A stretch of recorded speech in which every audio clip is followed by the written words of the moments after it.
सप्तासेनि थाखाय बिटिसि सेक्रेटारियेटआ आसामनि राजथावनि जागोन।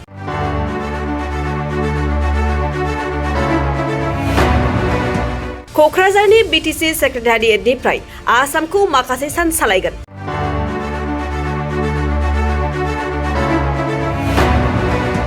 नंगौ, गिबि खेबनि थाखाय आसाम आयेन आफादनि जथुम्माखौ बिटिसि सेक्रेटारियेटआव खुंनो दानिफ्रायनो लाहार फाहारसै।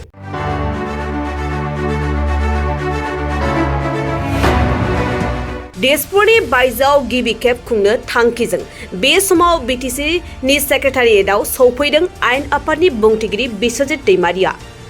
आसाम आयेन आफादनि गासै सा 126 MLA फोरनि जथुम्मायाव बाहागो लाफैगोनखौ नोजोर होनानै दानिफ्रायनो बिटिसि सेक्रेटारियेटखौ जोंगा-मागा खालामनो बिथोन होदों। थारैनो आसाम आयेन आफादनि गिबियै फैगौ गोजां बोथोरनि समाव बिटिसि सेक्रेटारियेटआव जथुम्मा खुंनो लानाया बर' हारिनि थाखाय जोबोरैनो गोजोनथाव।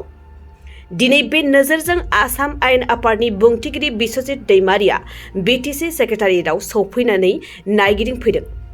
बिथां दैमारिया बुंदों, आसाम आयेन आफादनि फैगौ जथुम्मानि थाखाय बिटिसि सेक्रेटारियेटखौ डिजाइन खालामगासिनो। बिटिसि सेक्रेटारियेटआव आसाम आयेन आफादनि मोनसे सेसन सोलिगोन। लोगोसेयैनो आसाम आयेन आफादनि जथुम्माया माबायदि सोलियो बेनि सायाव सुबुंफोरा खाथियावनो थानानै मिन्थिनो हागोन। बे गिदिर हाबाफारि लानायाव बिटिसिनि गासै सुबुंफोरखौ आबुं हेफाजाब होनो बिथां बिस्वजित दैमारिया खावलायदों। बड'लेण्डनि जोंनि जिथु एसेम्ब्लि बे एसेम्ब्लियावनो आसाम एसेम्ब्लिया जागोन आरो माखासे जायगा एडजास्ट खालामनांगौ जिहेतु 126 सा जोंहा माने आसाम बिधान सभायाव सोद्रोमा दङ। बेनिखायनो बेवहाय जोंहा 42 साल' जिरायथ'यो आरो बेवहाय जों एसे नारथेबलायनानै जिरायबा 70 सासो जिरायनो हायो। ओंखायनो माखासे टेम्परारि आरो जिरायग्रा एरेन्ज खालामनांगौ आरो बेबायदिनो जोंहा माखासे एसेम्ब्लि जनायाव जोंनो किसु आरो सुबिदा नांगौ जानानै फैयो। बेफोरखौ आसाम माने जोंनि बड'लेण्डनि एसेम्ब्लियाव माबोरै एडजास्ट खालामनो बेखौ इन्जिनियारिंफ्रा डिजाइन खालामगासिनो दं आरो गासिबखौबो नायनानै बिथांमोनहा बुंदों जे बेवहाय आसाम बिधान सभाया बिराद मोजाङैनो जेबो उसुबिदा जायाजासे बड'लेण्ड एसेम्ब्लियावनो खुंजायो। गतिके बड'लेण्डनि एसेम्ब्लियावनो आसामनि एसेम्ब्लिया जिरायगोन। मोनसे सेसन फुरा सेसन बेवहाय जिरायगोन। गतिके दिसपुरा आसामनि सेक्रेटारियेटआ बिधान सभाबो आसाम गभर्नमेन्टनि सेक्रेटारियेटबो बेवहाय सप्तासेनि थाखाय शिफ्ट जाथ'गोन माने क'क्राझाराव आरो बिनिफ्रायनो आसामखौ माने सालायथ'नाय जागोन आरो टेम्परारि माने केपिटेल होनजाबाय आरोखि सेक्रेटारियेटआ गासैबो बेयावनो फैगोन। बेवहायनो अफिसनि खामानिया जाजोबगोन। ओंखायनो बिनि थाखाय बड'लेण्डनि डिपार्टमेन्ट आरो आसाम गभर्नमेन्टनि डिपार्टमेन्ट क'अर्डिनेसनाव थानानै बोरै जोंनि सेक्रेटारियेटनि EM बिथांमोननि चेम्बाराव मन्थ्रि बिथांमोनहा जिरायनानै बिनिफ्रायनो अफिसनि खामानिखौ जोङो जयैनो मावलायनो हायो।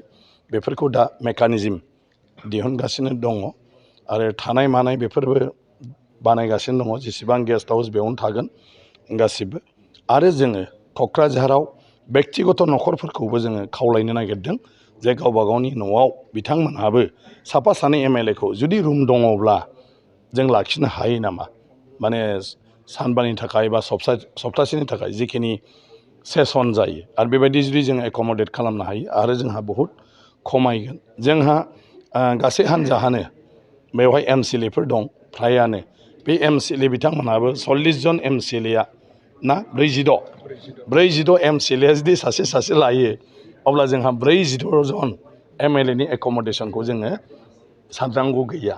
ओंखायनो बेबायदि माने शेयार खालामलायनायनि गेजेरजों आसाम बिधान सभाखौ खुंनो जोङो लादों आरो आं सानदों खुब मोजाङैनो बेवहाय जिहेतु गिबि खेब आसामनिनो बिधान सभाया जिरायगोन क'क्राझाराव माने क'क्राझारावनो फैथ'गोन। बे हिसाबै क'क्राझारनि रायजो राजा बयजोंबो आसाम बिधान सभा आसामनि मन्थ्रिफोर चिफ मिनिस्टारल' नङा जों बयबो बेवहाय जाहाथे लोगो मोनलायो हुलि गुलि जानो हायो गोसोनि साननायफोरखौ फोरमायलायनो हायो। ओंखायनो बेवहाय पाब्लिकखौबो इनभल्भ खालामनो नागिरनाय जादों। बेनि उनाव बेवहाय बे सप्तासेयाव गोबां बायदिसिना प्रग्राम हाबाफारि लाफानाय जागोन माने जेराव जोंनि क'क्राझारनि माने सुबुंफ्रा बे सरकारनि मानसिफोरजों बे सप्तासेयाव बायदिसिना हाबाफारियावबो लोगो मोनलायनायनि खाबुखौ मोनगोन।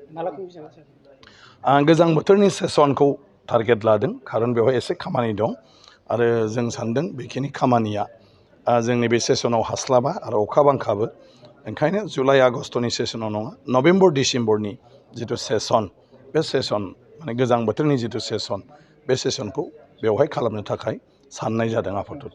फरायसा फरायसुलिफोरा नायनायनि खाबु गासिबो फरायसा फरायसुलियानो नायनो हागोन जोंना नियम दं माने आधा घन्टा नङाब्ला 1 घन्टा गतिके जोङो जेसेबां रिकुवेस्ट फैयो कलेजफोरनिफ्राय इउनिभारसिटिफोरनिफ्राय बेखौ जों बेसेबां टाइम राननानै होयोब्ला माने जोंनि सेसन जोबजासिम जों बयखौबो गुबुन गुबुन दिनाव नायहोनो हायो बेखौ नायनानै जों टाइमखौ फिक्स खालामनानै एडजास्ट खालामनो नाजागोन आरो बायहेरायावबो सेसनखौ नायबाय थानो हानाय हिसाबै जोङो बेवहाय मोनसे माने मा होनो भिजुवेल माने बेबस्था खालामगोन जेराव स्टुडेन्टसफ्रा रायजो राजाफ्रा फैनानै माने आसाम बिधान सभाखौ लाइभ नायबाय थानो हागोन। बेयाव खुंफुंनायनि गुबै थांखियानो जाहैबाय जे जोंनि हादोरा गणतान्त्रिक हादोर बे हादोरखौ सालायनायनि माने जिथु रोखोम बे रोखोमानो जाहैबाय जे रायजो राजाया जोंनि माने गावबा गावनि जि माने प्रतिनिधि मा होनगोन बर'आव थान्दै बे थान्दैखौ सायख'हरनांगौ इलेक्सन होनानै भट होनानै आरो बे थान्दैफ्रानो हादोरखौ दैदेनगोन दा ओंखायनो बे हादोरखौ दैदेननायनि जोंनि थांखि आजावनाय जायखिजाया थांखिखौ लानाय बिनि जिथु प्लेटफर्म बेनो जाहैबाय आसाम बिधान सभा बा पार्लियामेन्ट बा गुबुन गुबुन रायजोनि बिधान सभा गतिके बे बिधान सभायाव थांखि लायागौमानि मोनसे गभर्नमेन्टआ सरकार दायोब्लाबो जेबो खामानि मावनो हाया गतिके बिधान सभायाव बिसोरो जिखि मावनो थांखि लाया बेखौ लाबोनांगौ बेयाव गासै रायजोफोरजों दैथायहरजानाय MLAफोरनि मतामत लानानैसो बेवहाय थांखिखौ आजावनाय जायो आरो बे थांखि आजावखांबासो सरकारा रायजोनि गेजेराव हादोरनि गेजेराव खामानिखौ मावो बे जिथु खान्थि प्रक्रिया बेखौ रायजो राजाया बहुद मोनथिनांगौ दं जोंनि फरायसाफ्राबो बहुद मोनथिनांगौ दं जायफ्रा इयुनाव बे हादोरखौ सामलायनांगौ ओंखायनो जों जुदि जोंनि एसेम्ब्लि सेक्रेटारियेट बा जेराव जों एसेम्ब्लि जयो बेयावल' खामाजासे गुबुन गुबुन जायगायावबो आसाम एसेम्ब्लिखौ जिरायोब्ला जोंनि बै ओनसोलफ्राव थानाय रायजो राजायाबो बेखौ एसे नायनायनि नुनायनि सुजुग थायो जे एसेम्ब्लिया माब्रै जायो आरो थिग बिदिनो जोंनि बे एसेम्ब्लिनि दारै आसामनि गासै MLAआनो मोनसे जायगायाव फैनानै बेवहाय जथुम फैनाया बे मानसिफोरनि थाखाय बे जायगानि प्रति मोनसे नलेज मोनसे गियान मोनहोनाय गतिके बे हिसाबैनो दिनै आसाम बिधान सभाखौ सेक्रेटारियेटनि बायहेरायावबो खुंनो थाखाय साननाय जादों आरो गिबि बड'लेण्डनि बे एसेम्ब्लियाव दा बेखौ खुंनो लादों जाहाथे माने जोंनि सोनाब आसामनि सोनाब ओनसोलनि सुबुंफ्रा बड'लेण्ड ओनसोलनि सुबुंफ्रा जोंनि सरकारनि बिधायनि प्रक्रिया जिथु माने आयेनारि बे मोनसे जि माने प्रक्रियाखौ मा होनगोन बर'आव सालायनायनि जिथु खान्थि सिस्टेम बेखौ जाहाथे नुयो बुजियो आरो इयुनाव जाहाथे बेखौ लानानै माने जोङो जोंनि बिजाथिफोरखौबो दैथायहरनो हायो आरो बिजाथिफोरखौबो जों साजेसन होनो हायो जे माबायदि हाबाफारि लानो बिधान सभायाव जोंनि समस्थिनि माने इसुफोरखौ लानांगौ बेफोरबायदि उनावहाय बयबो साजेसन होनो हागोन गावबा गाव बिजाथिखौ। नोंथाङा सानाय सुनाय बेरामनि जेंनायाव दं नामा? जुदि नोंथाङा देहायाव सानाय सुनायजों भुगिनांगासिनो अब्ला नोंथांनि थाखाय गोजोनथाव खौरां। नोंथांनि थाखाय दं SI निउर' थेरापि सेन्टार। बे थेरापि सेन्टाराव नोंथाङा गोरलैयैनो सानाय सुनाय बेरामखौ फाहामथाय लानो हागोन।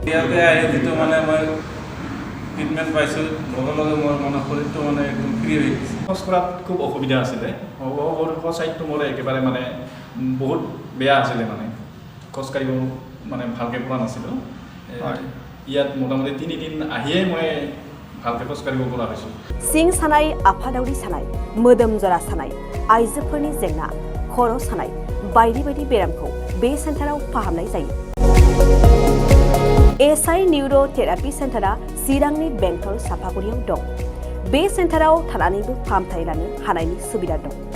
जुदि नोंथाङाबो फाहामथाय लानो लुबैदोंब्ला नैबे मबाइल नम्बर 76201604 9459 नङाब्ला 9476977956 आव थोंजोङै जगाजग खालामनो हागोन।